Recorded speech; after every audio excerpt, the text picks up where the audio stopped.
If you have been using it all day, every day for work, then it should be charged. You should have a charger for the thing you use for work. I fucking lost it. And I asked you if you would buy me a new one for a present. And you said, yeah, I will. Okay, when's the next present giving holiday? Present can be tomorrow, bro.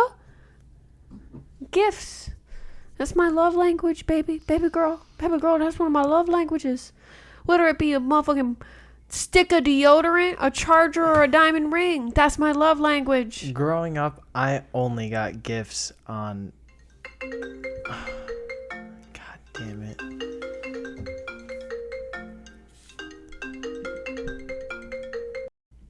Well, we're back. Good afternoon, good morning, and good evening. Welcome to It Is Wednesday. That was our cold open, I guess. I suppose. What were we talking about? Gifts. Yeah. Growing up, I only got gifts on, like, holidays or birthdays. Man, I got a gift every day, just about. Every day is a gift-giving day if you're gracious enough. Yeah, okay. Every day. You sound like a lady of the Lord right now. It is! If the Lord No, I'm not about to do that. No, I'm sorry. I'm going to cut it there.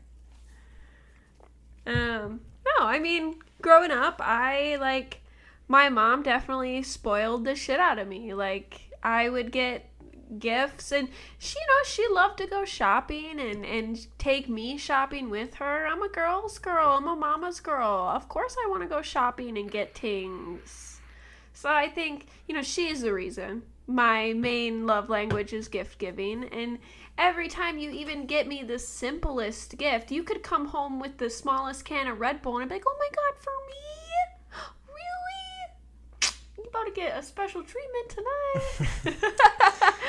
Well, I guess we should explain. This is welcome back.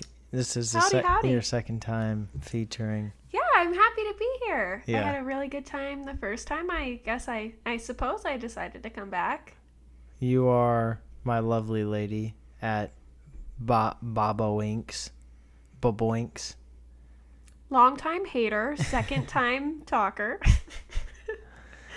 But yeah, you are my partner in crime. What crime? What crime? All the time I made you tattoo my ass cheeks. Oh, okay, in stop. our old okay, apartment. You are bringing up crimes. We'll stop. But yeah, it's nice to have you back. It's nice to be back. Last time you were on, we talked about Grand Junction. What hasn't been too long since you were on. It's actually only been 2 weeks. But what's new in your life? Belle's world? Yeah, in the life of Bob. The life of Bobboinks. Bobboinks.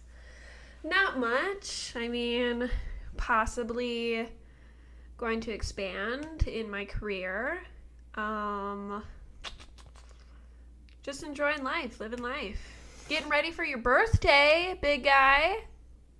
Getting ready for my birthday. My birthday is in fucking 3 months from now. Okay, well, I schedule 3 months, 3 months ahead of time. Speaking of birthdays, you know whose birthday is before mine? We don't even need to talk about this in air. My cousin's birthday is like a month from today almost. Naria? Ty. Oh, Ty. Isn't Naria's really soon? Ty is the oldest. I see. What does Ty want to do? Do some axe throwing at Stumpy's? Ty probably... He wants to go out to a bar. Probably wants to watch a soccer game. Let's go do some karaoke with Ty.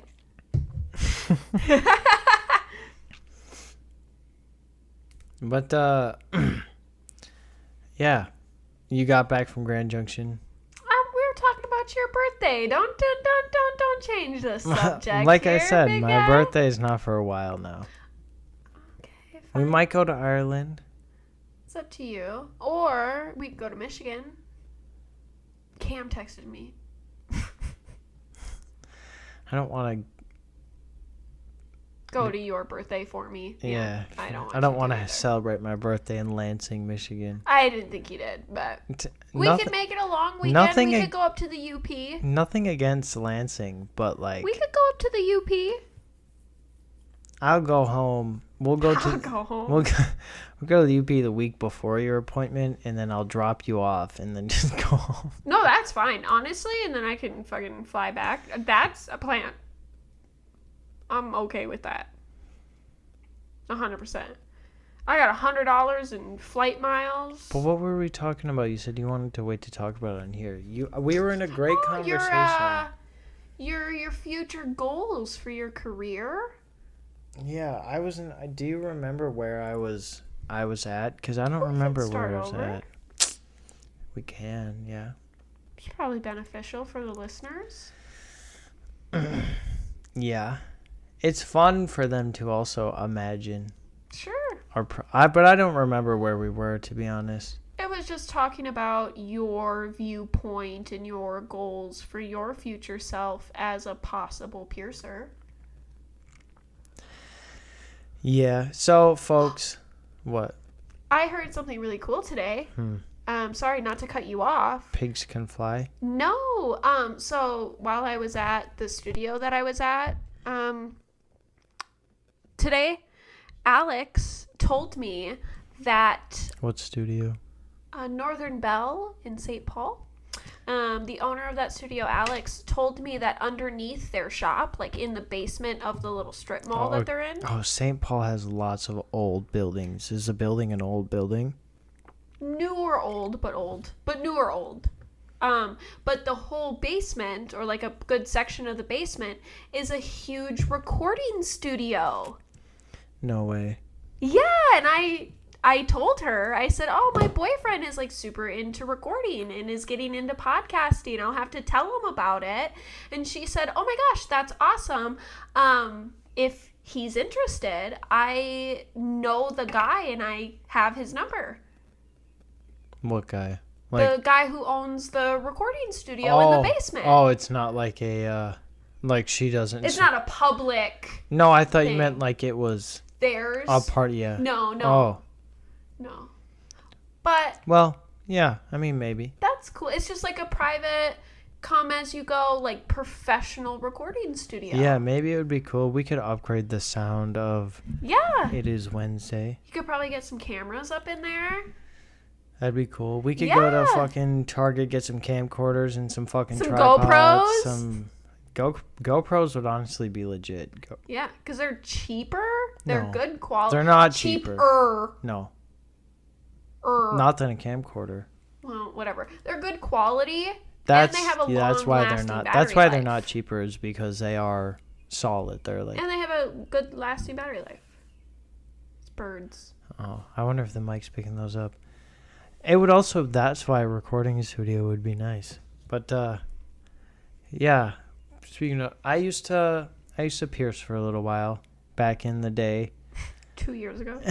I was looking at my camera roll. I have an Instagram. If you can find my Instagram, my piercing Instagram, it's out there. It's a public profile. I'm the profile picture. But if you can find it, props to you. But the pictures on there are like 2 years ago today. Well, 2 years ago, like May 30th. So like a month ago. You know what I mean? So it's over 2 years. Yeah. 2022, May 30th. So it's like it's been 2 years, and I think if I were to approach the industry now being a different person, you know, I would be better in it. And what I wanted to say before, so the first time I tried to pierce 2 years ago, I was 19, you know, I'm still young and now, but I was like fresh back then. You know what I mean? Teenager. And one of the places, I don't know if this spot is big everywhere, but Almost Famous is like, it's like one of the big spots here to go get piercings. You know, they like have 2 locations. Yeah, if you're just like in the Gen Pop. Yeah, and if you look up. And you want to get a piercing, like, oh, there's a cut. What is there? 3 of them here? I think think there's two. One Two or in three. Minneapolis, one in also Minneapolis, Bloomington. Well, Bloomington and Minneapolis. Yeah. One in the Mall of America and then one in Minneapolis. And, one in like Northeast. I really wanted to pierce there because I was like, I figured I could learn, you know, and do everything. And I went to both locations at the time and put in at least 2 applications at both locations and physically went there and put in actual applications. Put in the time. Well, just got my face, you know, and Put in the time. you know, I was like, I wrote my number on a sticky note and was like, hey, let me know. Talk to your main gal. Yeah, and they were like, yeah, the manager will call you. I never heard from a manager. And this might just be my experience, but from that, and from what I've heard in just being around is that, like, in piercing, it's hated on. That shop is hated on. that too, but like heterosexual white males are kind of like not too popular as piercers right now. Traditionally, no. I mean, newer ones aren't. You know, traditionally, no, just because... What do you mean traditionally? I mean, because I can't speak for every type of demographic or geography. That's also what I mean, but that in my experience. Yeah, I guess that's in mine also, and in seeing Gavin's experience, like, I would say so. And usually you don't find a lot of young white male piercers. Heterosexual ones. Even just, it doesn't matter. It's a lot of cis. It's a lot of cis. Honestly, it's a lot of white women who are piercers. It's a lot of queer women. Yeah, gay, bisexual, queer, it's like a lesbian. Lot of queer it's women. Women, especially, yeah. A lot of queer women. Yeah, and like, there's absolutely nothing wrong with that. But I almost felt like, just because I was a guy and I kind of look like an average guy. Yeah. I thought that I got the feeling that made me not as welcome as a worker there, you know? I understand that. But long story short, I did pierce for a little while, whatever. I've later come to find out it was a mill, an apprentice mill. An apprentice mill. You can look that up on your own time if you'd like, but it's a really bad thing. Every place that has apprentices can be an apprentice mill, whether it be for plumbers, electricians, fucking tattooers, piercers. It's just about the time and dedication, and then also like the specific time you spend on each person. Like, do you have 5 apprentices at a time, or do you have one apprentice for 2 years who you're really trying to show the craft and the history and the learning and the proper execution and PPE and bloodborne pathogens, or are you just trying to get them in, get them out, and make money?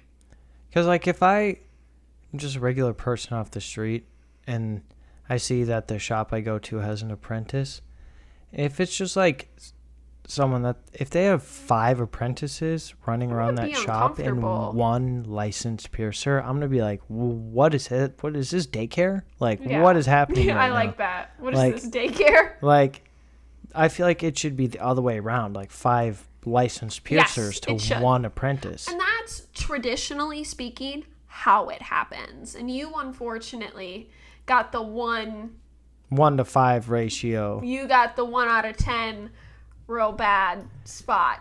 But we shouldn't have been that surprised because of your first day they made you pierce somebody. And I rushed into it and I took the first place that said yes to me. Yeah. Because I was also I did too. Yeah.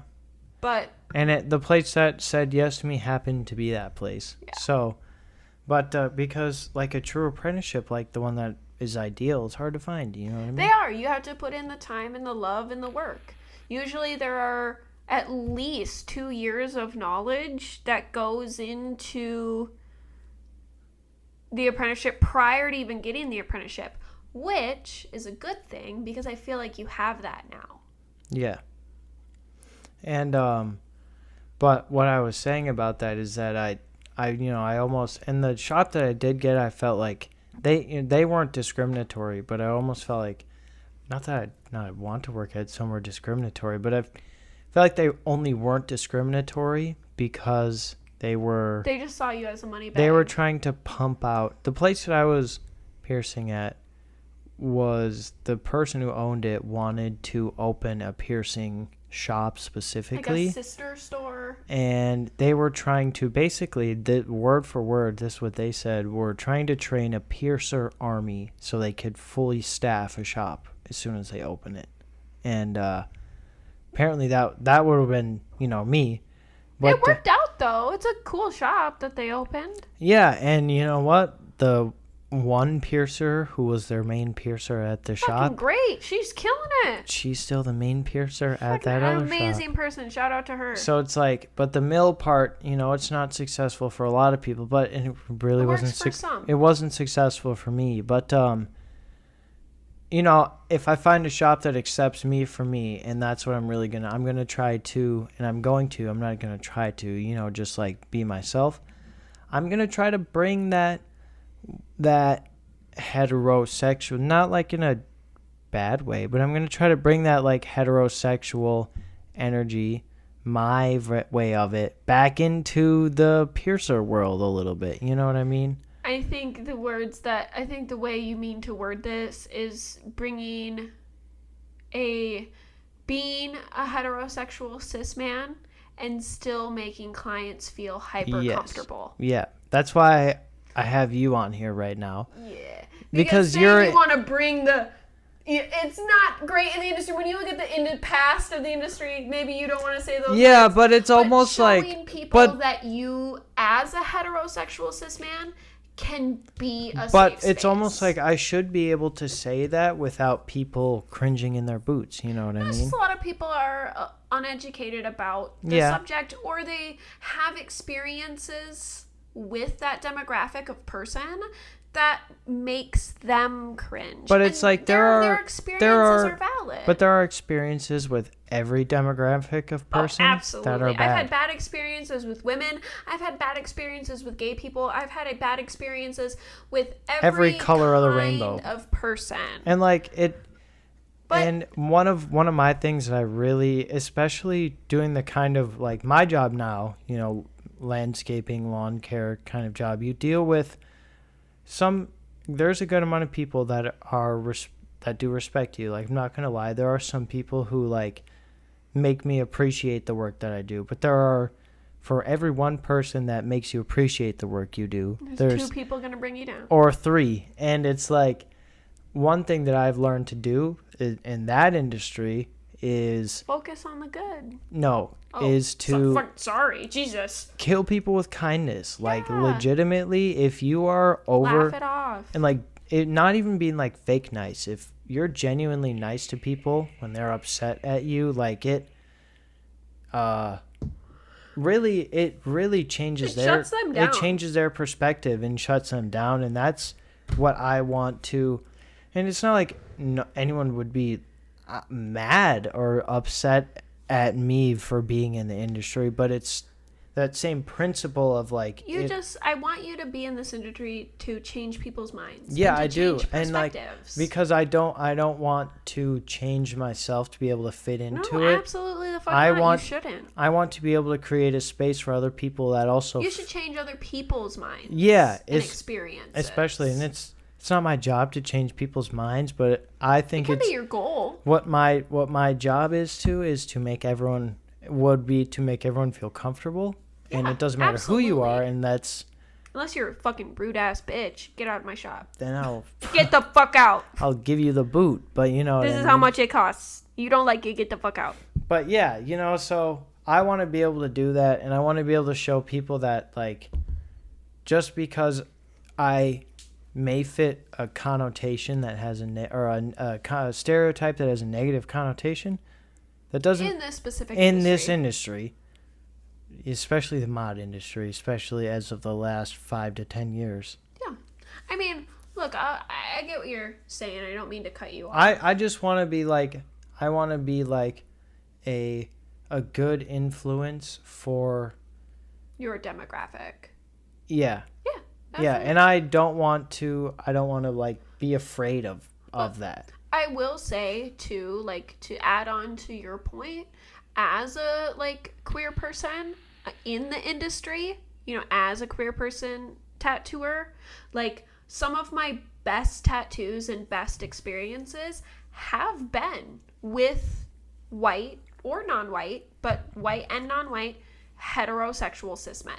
Like some of my best tattoos and experiences have been with like heterosexual but cis some men. of your best experiences have been with gay men or gay women, or also not all of them. The majority has been with really? Yeah. Really? Yeah. My favorite tattoos on my body were done, like the top 3 tattoos in my mind that I have, my favorite 3 tattoos were all done, 2 of them by white men, and then all 3 of them done by heterosexual cis men. Yeah.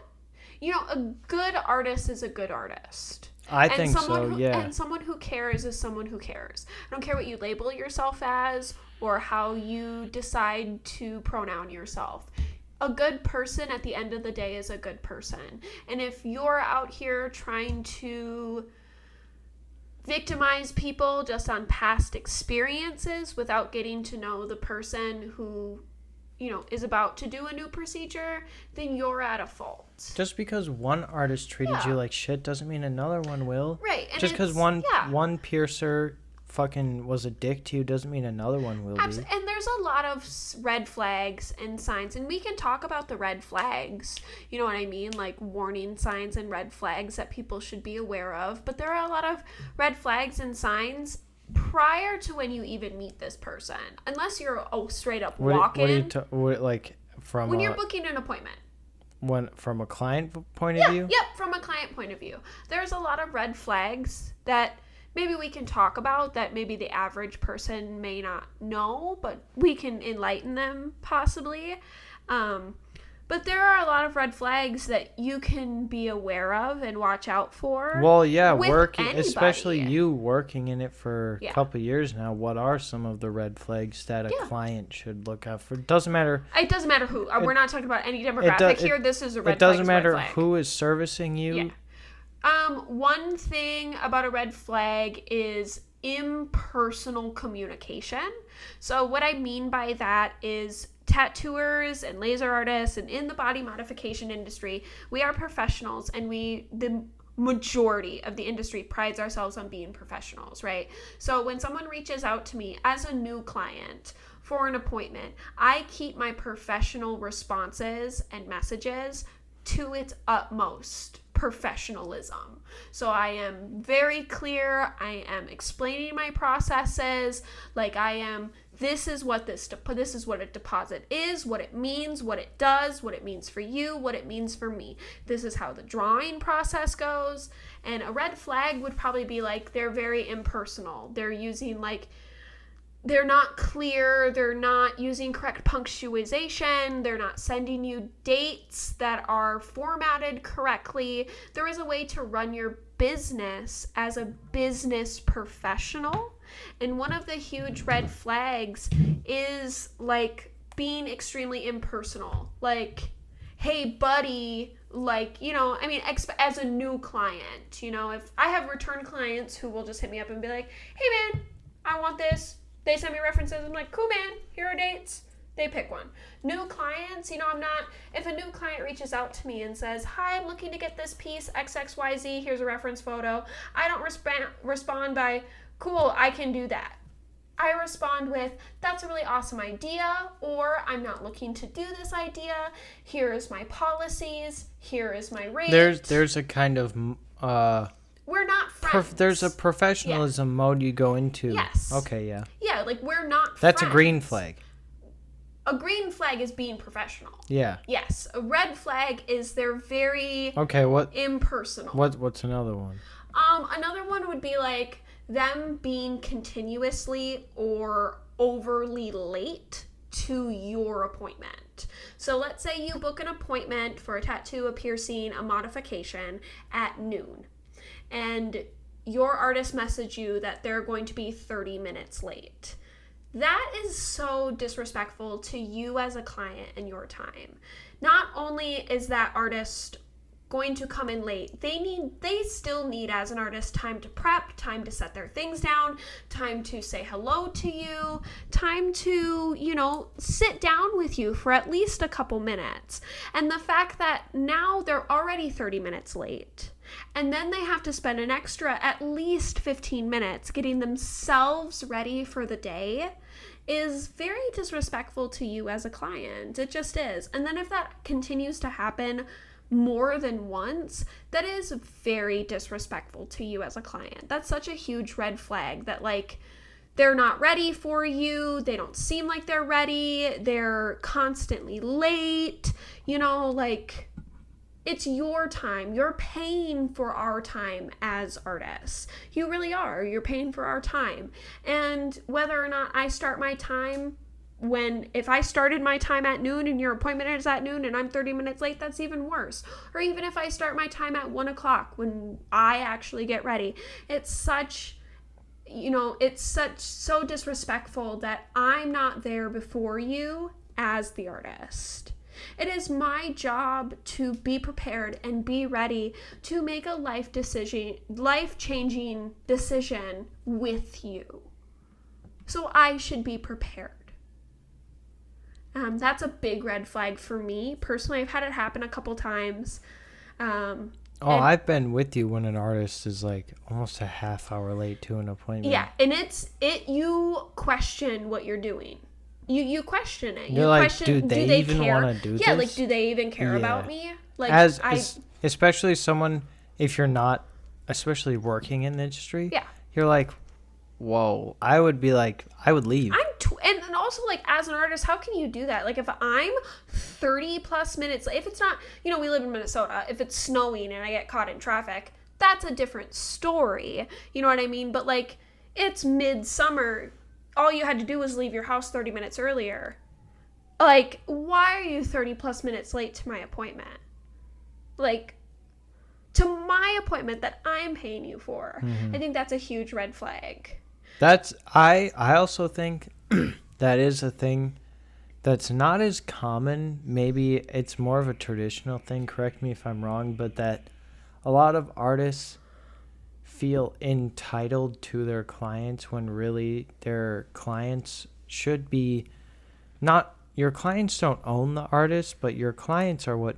Your clients are your paycheck. That's what make you a tattooer. Who are you going to tattoo if it's not your clients? And especially, like, you're not respecting my time as a client. Why should I respect yours? Exactly. We're both human at the end of the day. And, like, you're not respecting me as a human. Why should I respect you as a human? You're no better than me. And I can understand being late and having prominent excuses, and if not you even excuses, reasons. A car accident, like, I'm not gonna your fucking mom dies. Like, I'm not gonna fault you, bro. Yeah. But, like, for if you're no just reason. if it's like like a fucking Thursday appointment, like, at 2:00, you know me, I'm gonna be late. That's so disrespectful. Yeah, I agree. That's so disrespectful. Like, I'm giving you a part of my body, part of my soul, my heart, my time, my hard-earned money, and you couldn't care less if you were there on time. What's kind of a red flag for someone trying to get into the industry? Maybe not a client, but maybe someone trying to get into it. Can you elaborate that a little bit more? If someone is trying to become a tattoo apprentice or a piercing apprentice. Like, what's an apprentice red flag? Yeah. I mean, I have a lot of, like, I feel like are obvious ones. Maybe try not to be, you can be anecdotal. What's something that you felt like was a red flag in your apprenticeship? As an apprentice, like, that I did as an apprentice, or that my mentor did to me? Like, something that, like, a person looking to be an apprentice should look out for. I would say the lack of knowledge. So what I mean by that is, like, you see, as a mentor, you see your apprentice making a mistake and you decide not to correct them. And you're just like, they'll figure it out on their own. It is your job as a mentor who very, very free willingly took on an apprentice who you had to see some potential in, like, to not correct them on a mistake. Your name is connected to them as an apprentice. When I say I'm an apprentice, most of the time in the industry, the next question someone will ask you is, who are you mentoring under? Who's your mentor? Yeah. And so when I say XXY mentor, and then that person who's been in the industry looks at what I'm doing wrong, they're not going to blame me as an apprentice because I haven't been taught correctly. So it's about ignoring things that you see your apprentice doing incorrectly. Really, truly. That, like, or ignoring your apprentice's emotions just because they're an apprentice. I mean, okay. What do you mean though? Like, you giving advice? Okay.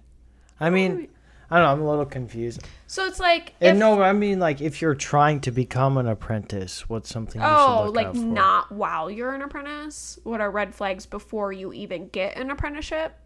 I mean, I don't know. Like, if you're an apprentice, you know. Usually you don't see the red flags until you're already in it. Yeah, that's true. So it's hard to say. I mean, there are obvious ones, you know, underpaid, not paid, overworking, rushing things. There are obvious ones, but most of the time you don't actually experience and see the red flags until you're already in it. How much cleaning is normal every for day? An apprentice. Every day. No. The whole shop every day. But what do you mean the whole shop? The whole shop. Deep clean once a week and clean, wipe down, mop, clean the bathroom, clean the standard active human areas every single day, and deep clean once a week. And I didn't even do that as an apprentice, and I'm ashamed that I didn't do that, but that is a standard. And that's, again, something that, like, I can bring back to a later topic. I wasn't told that I was doing that wrong, and I wish I would have been corrected. It's so, as an apprentice, you're saying you need to ask to be corrected almost? You shouldn't have to ask. Your mentor should correct you. Your mentor should come up and say, hey, and it shouldn't be rude. No. You know, it should be like, you're fucking everything up. Like, it should be, hey, you're not doing this correctly. Let me show you and or tell you how to do it correctly. Okay. Does that make sense? Mm-hmm. Oh, bless you. Oh, we got a mute button, my lady. It's okay, they can hear it. I would say another red flag generally for the industry would be, provocativeness on both sides. So what I mean by that is whether you as a client are being asked to take off more clothes than necessary or speak upon things that you're not comfortable with and feeling peer pressured to say comfortably because the artist is peer pressuring you. You know, like, oh, I need to do a tattoo on your shoulder, or I need to do a dermal on your chest. You need to take off your entire shirt. Like, that's not necessary. That's not necessary whatsoever. And I hear a lot of people's experiences online with this, and that it's really hard for them in the moment to combat that, right? To sit there and be like, no, I'm not going to do that.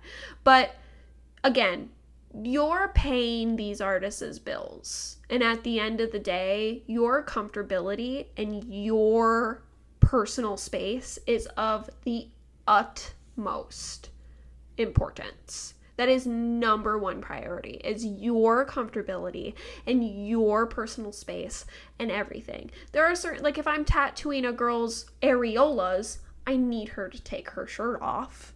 Or, you know, a man, it doesn't matter. But if you're tattooing... I'm tattooing, your throat, I don't need you to take your shirt off. Mm-hmm. And so that's why I say, like, provocativeness is, like, unwanted, and, like it's common sense to be like, but you can reach it. You know what I mean? You know, if I have a lady come in and she's wearing a long sleeve shirt and she wants her upper arm tattooed, I might need her to at least take her arm out. And that's what I'll say. I'm like, I need you to take your arm out. Like, I need to reach your shoulder. I'm tattooing your whole upper arm. You might just have to take your arm out. But I'm not going to tell her to take her entire shirt off. Just take your arm out. Like, that's all I need. You know? So, over the top, peer pressured provocativeness is a huge red flag. And being a client, it is your job to protect yourself as a client and say, I'm not comfortable doing that. I mean, you signed documents saying that you will kind of say that, not specifically say that you're uncomfortable, but specifically say that you want everything to happen. Yeah, you signed documents to be comfortable. Yeah. We should uphold as artists the same standard. I am never, ever, if someone tells me if I need to reach someone's area and they say I'm not comfortable doing that, I can come up with different options. Exactly. You know, maybe I tell you, hey, like, you can go change and we can postpone this. Maybe, hey, you didn't wear the right t-shirt or whatever. I can put up dividers. I turn away. I let you go change in the bathroom. Run to Walmart and grab a tank top real quick. We'll do something to make it work. But if I'm sitting here telling you, no, that's what you need to do, that's how it needs to be done, I don't know why you're frustrated. Like, that is so disrespectful again. And most of this comes to, if you as a client in any way feel disrespected as a person, fucking leave. Please just grab your things, say thank you, and leave. Don't make a scene. It's a lot easier said than done. It is. Because a lot of people... But it's really easy to also just get up and leave. It's true. You don't even have to say anything. It's even easier. You can just say, can I use your bathroom? But let me speak for the people. A lot of people, let me speak for the people. Sometimes your deposit matters. A lot of people view tattoo artists and piercers as like almost as the same as doctors, you know, and they almost trust their word like gospel. And working being an Indian and working around it and seeing everything, fucking not. A lot of these motherfuckers don't know what they're talking about. But also that also comes to the point of like what you can do as a client to get your green flags. Do your fucking research. Yeah. Do your fucking research. For sure. Do your research. I don't care if it's laser. I don't care if it's a body modification, a severe body modification, a tattoo, a piercing, anything like that. Do your research. Make sure this is a real person. Look, if they don't have any reviews or healed work or like posted, don't go to them. You know what I mean? If they don't have deposit policies that they can explain to you or that you can read off of a website or off their social medias, they're probably not concerned about you. Mm-hmm. It's like, do your research. Maybe like some tattoo artists and like a lot of tattoo artists anywhere will tag shops that they work at. A big red flag is you don't even know what shop they work at. You know what I mean? And some of them work at private studios and they're just by themselves, you know what I mean? But you can still reach out and ask for an address and look it up and see if it's a real place. Seeing if it's a real place, looking at reviews, looking at their posts. Is the artist post consistent? And what I mean by that is not the work, is the background consistent? Do you see the same armrest, the same bed, the same, you know, artists do conventions and guest spots, but usually they post about that and they'll tag the shops that they're guest spotting or, you know, conventioning at. But look at the consistencies. I have a bright green armrest and I used to have a bright purple bed. If you go back and look at my Instagram, every single one of those posts, I don't have the purple bed anymore. I still have the green armrest and you can still see it in the posts. It's consistent. My background is consistent. My lighting is consistent. My captions are consistent. I have comments from return clients that are consistent. I have reviews that are consistent. And it's about looking where they work, how they work and the consistency of what they work at. It's your job as a client. It's our job to be professional. And it's our job to make you comfortable. It's your job as a client to do your fucking research. And if more people did their research, there would be less problems and less bad reviews in the industry. Because there are clients out there who are reaching out to artists who, like, I understand maybe you don't know exactly what you're talking about. You don't know exactly what you want. But again, it's just like, if you're in a new city and you want Italian food, you're not going to look up Chinese food. You're going to look up Italian food. If you want a trad artist, look up traditional artists. One of the best ways you can look up artists is, we live in Minnesota, so I can look up MN tattoo artist. Hashtag MN tattoo artist. Hashtag Minnesota tattoo artist. If you live in Tennessee or Kentucky, look up Kentucky tattoo artists. Every state has their own hashtag for artists. Look up that area. Look at the posts. Look at their consistency. Look at who they're following. Look at their followers. Do their followers look like a bunch of bots and spam people? Do their following consist of good tattooers or their clients? Like, look at what they're posting. Are they posting their face at all? That's a big thing. Not a lot of tattooers will decide to post their face, but I like to know what you look like. At least your profile picture, I feel like. Right. And I know a lot of tattooers who don't post their face, and, there are still signs that they do where they're consistent. And it's about looking at consistencies, and again, I go back to, if you're in a new town or if you're looking for an Italian food, you're not going to look up Chinese food. Look at what you want. Look at the area you're in. Don't be afraid to ask for budget. Don't be afraid to ask questions. And the tattoo artist or the piercer or the body modificator that gets upset with you for asking questions, you shouldn't fucking go to them. You shouldn't. I agree. Well, baby, I think we are pretty much out of time for today. I had fun. Do your fucking research. Yeah, I appreciate you and your knowledge that you have shared to the world, and who knows, maybe in the next couple episodes here, maybe by episode 14, I'll be a piercer again. But now you promised them something. You promised your listeners something. You'll have to fucking stay tuned to find out, I guess. Stay tuned for It Is Wednesday. It is Wednesday. I'm happy to be here. I'm happy to be with you, baby. I'm happy to be here with you. Where can the people find you? My Instagram is at BOBBOINKS, Bobboinks. Same as TikTok, same as my website, www.bobbinks.com. Yeah, I'm a tattooer in Minnesota, rural city. No, not rural. Wait, urban.